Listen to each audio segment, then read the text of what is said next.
북한의 최근 소식을 알아보는 북한은 지금입니다. 네. 7, 8월에는 비가 적어서 걱정이었는데 9월이 되니까 가을 장마라고 할 만큼 비 소식이 자주 들립니다. 이 태풍까지 겹쳐서 좀 걱정도 되는데요.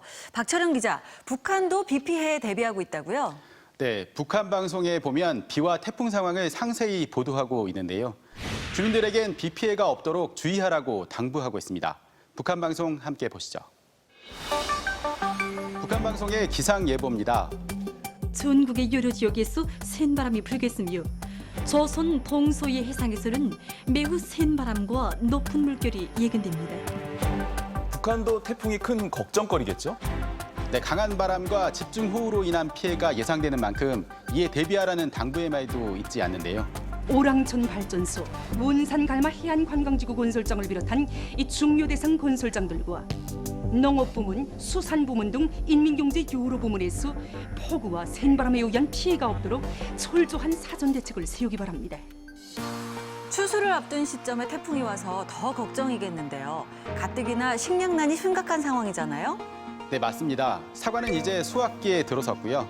논에서도 본격적인 가을 거지 채비를 서두르고 있는데요. 처음으로 따들인 수백 톤의 사과를 자동차들마다 가득 실어 보냈습니다.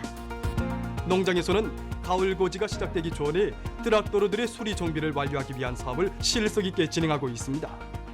만약 지금 피해를 입으면 수확량에 타격이 있으니까 방송에선 수로 정리 등 피해 예방을 강조하고 있습니다.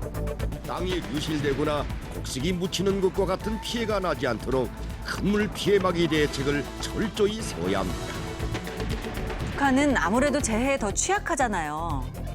네, 재해 예방을 위한 안전망이 잘 갖춰져 있지 않다 보니 피해가 더 큽니다. 지난 2015년 당시 태풍 고니로 피해를 입은 함경북도 나선시의 모습인데요. 그야말로 황토빛 물바다에 도시 전체가 잠겼는데요. 트럭은 아예 흙더미에 파묻혀 있고요. 당시 수십 명이 목숨을 잃고 이재민만 2만 명에 달했다고 하는데요. 이듬해 발생한 태풍 라이언록의 피해는 더 심각했습니다. 집들이 아예 토사에 묻혀 지붕만 보이네요. 철도고 도로고 성한 게 없어요. 이때도 사망자와 실종자 등 인명피해만 수백 명에 달했다고 하는데요. 수해 때마다 워낙 피해가 크다 보니 북한 방송도 이맘때는 경각심을 일깨우는 재난예방 방송을 잇따라 내보내고 있습니다. 지난시 나선시와 한북도 북부지구가 입은 큰물 피해는 장마철 대책을 철저히 세우는 것이 얼마나 중요한가를 깊이 새겨주고 있습니다. 네, 북한의 재해 대비 잘 봤습니다. 박 기자, 다음은 북한의 한 산골 마을 얘기죠? 네, 북한은 전력난을 겪고 있는데요. 평양보다 지방으로 갈수록 상황이 더 어렵습니다. 그래서 이를 해결할 갖가지 방안을 모색하곤 하는데 어떤 모습인지 함께 보시죠. 북한의 북서쪽 평안북도의 한 산골 마을입니다. 산골짜기 아담하게 들어앉은 동창군은 인구수가 다른 군에 비해 아주 작은 붕의 산천입니다. 북한에서도 꽤 외진 곳이네요. 네, 그래서 웬만한 물건은 마을에서 자체 생산해 쓰고 있다고 하는데요. 이 종이 공장은 주변에서 흔히 구할 수 있는 나무로 종이를 만들고 있습니다. 소나무와 황철, 뽀뿌라나무를 가지고 많은 양의 종이를 생산하여 군내 인민들에게 매우 묵은 값으로 팔아주고 있습니다. 하지만 종이질이 썩 좋은 편은 아니라고 합니다. 이거 학생들한테서 의견 들어온 게 앞장이 매끈하다는 게 앞쪽만 쓰고 뒷면은 꼴꼴하다는 게 뒷면을 쓰지 않았습니다.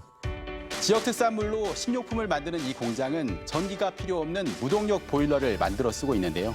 우리 전기를 쓰지 않는 무동력 보일러 하나 만들자. 이렇게 해서 장생산 공정에 무동력 보일러 한 기를 만들어 설치했습니다. 무동력 보일러라는 말은 좀 생소한데요? 네, 통상 증기를 생산하는 보일러는 전기와 석탄을 이용하는데요. 무동력 보일러는 전기를 쓰지 않고 열효율도 개선해 석탄 사용량도 크게 줄였다고 설명했습니다. 네, 그렇군요. 박 기자, 북한 전력난을 해결하기 위한 산골 마을의 자구책 잘 봤습니다.